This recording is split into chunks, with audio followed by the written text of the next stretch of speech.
नमस्कार किसान भाई, आपका स्वागत करता हूँ राजस्थान फार्मिंग में।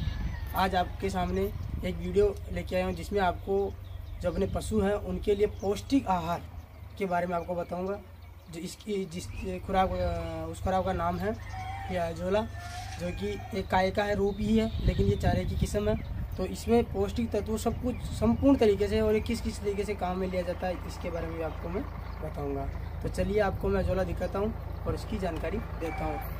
ये देखिए, और जो ये अजोला लगाया है मैंने, ये जो किसान भाई जिसके पास में कम जगह हो, मानो कि किसी के पास में जैसे रहने की जगह ही है, छत है, तो उस पे छत पे आराम से कर सकता है। ये छत पे किसान भाई ने किया हुआ है और ये छत पे अच्छे से लगा हुआ है।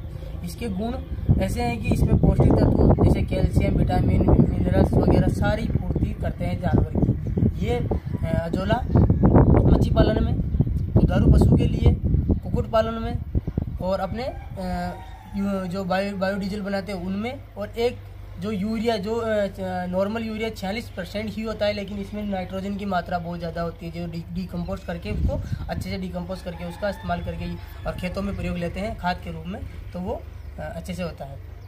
और ये जो अजोला है ये कुक्कुट और जो मच्छी पालन और जो दुधारू पशु है इनके लिए जो ड्राई फ्रूट की तरह काम में लेते हैं, तो उनके लिए जो प्रोटीन का स्रोत उसका भी बहुत अच्छा है।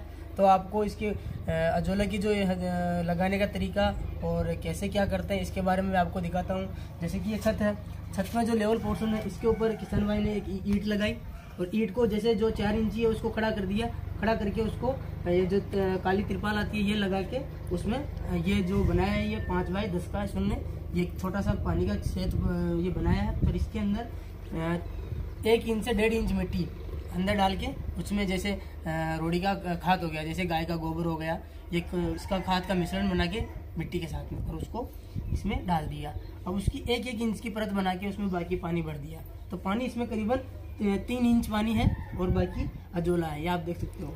और इसकी जो बढ़वार फुटवार है ये बहुत अच्छी है। हाँ, हालांकि इसको टेम्परेचर करीबन 25 से 30 डिग्री चाहिए, इसे नॉर्मल रखना चाहिए। और सर्दियों में इसकी थोड़ी जो बढ़वार है कम हो जाती है, क्योंकि सर्दियों में हर चीज़ ही रुक जाती है, ये आप सब खुद समझ जानते हो। तो उसके लिए अच्छे से नेट का इसको थोड़ा रखना पड़ेगा और कोई दिक्कत नहीं। और जो गर्मियों में उसका ये जो नेट सेट है इसको भी अच्छे से ढका हुआ है, तो ये इसके लिए पर्याप्त टेम्परेचर बनाया हुआ है, अंदर कोई दिक्कत है नहीं इसके अंदर। तो ये आप देख सकते हो। अब इसमें से जैसे कुक्कुट के लिए भी जो खिलाते हैं वो अच्छे से खा रहे हैं और वो बहुत अच्छी तरीके से इसका ये करते हैं। तो आपको जो मुर्गी में कैसे इसका प्रयोग हो रहा है उसके बारे में दिखाते हैं। और जो दुधारू पशु जानवर है अपने, उनको जो मार्केट से जो फीड लेके आते हैं जैसे काकड़ा, खली, चोरी वगैरह जो भी लेके आते हैं, तो उसकी कॉस्ट को कम करें तो ये एक अच्छा स्रोत है। इसको खिलाने से उसकी कॉस्ट कम होगी। तो मेरा मानना ये है कि साल भर का करीबन एक किसान 50,000 से 60,000 का अपने बाटे का कॉस्ट कम कर सकता है और इनसे 60,000 की 50 से 60,000 की इनकम वो ले सकता है। तो आपको एक चीज़ और है कि अगर किसान के पास में जैसे 5 पशु है तो वो किसान आराम से 50 से 60,000 की इनकम इससे ले सकता है। इनकम लेने का मेरा मतलब है कि कहने का मतलब है कि वो मार्केट का फीड कम हो जाएगा तो वैसे भी ये खिलाएगा तो दूध बढ़ेगा और उससे इनकम ले सकता है। तो आपको आगे जानकारी दिखाता हूँ मैं। चलिए आपको जला निकाल के दिखाता हूँ। तो देखिए आप, जैसे ये अजोला है तो जितना लगा हुआ है उसका मैं 10% ही इसमें से निकालूंगा। ये देखिए मेरे पास मुर्गियाँ हैं तो उन मुर्गियों को मैं डालूँगा।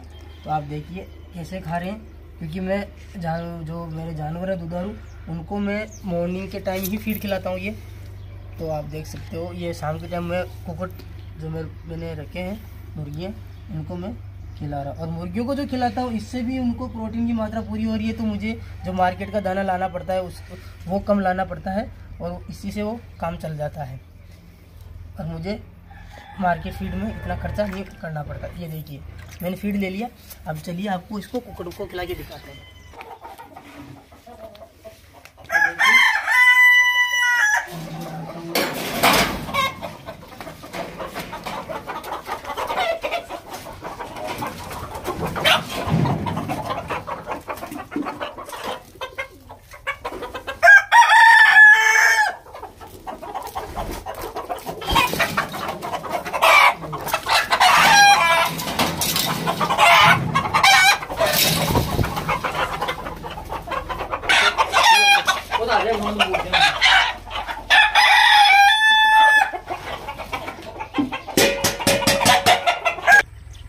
चलिए आपको एक और एक इकाई दिखाते हैं, जो कि किसान भाई ने जो सोलर प्लांट लगते हैं, सोलर प्लेटें लगती है जो मोटर के लिए लगाई हुई है उन्होंने, उसी के नीचे इन्होंने ये अजोला घास लगाई हुई है। चलिए आपको दिखाते हैं आगे।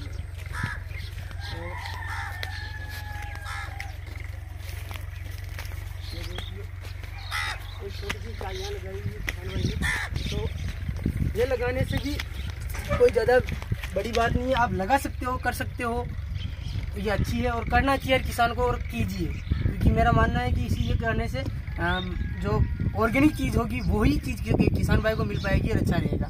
तो आपसे निवेदन है कि मेरे चैनल को सपोर्ट कीजिए, लाइक कीजिए और चैनल को सब्सक्राइब कीजिए अगर जानकारी अच्छी लगी हो तो। नमस्कार।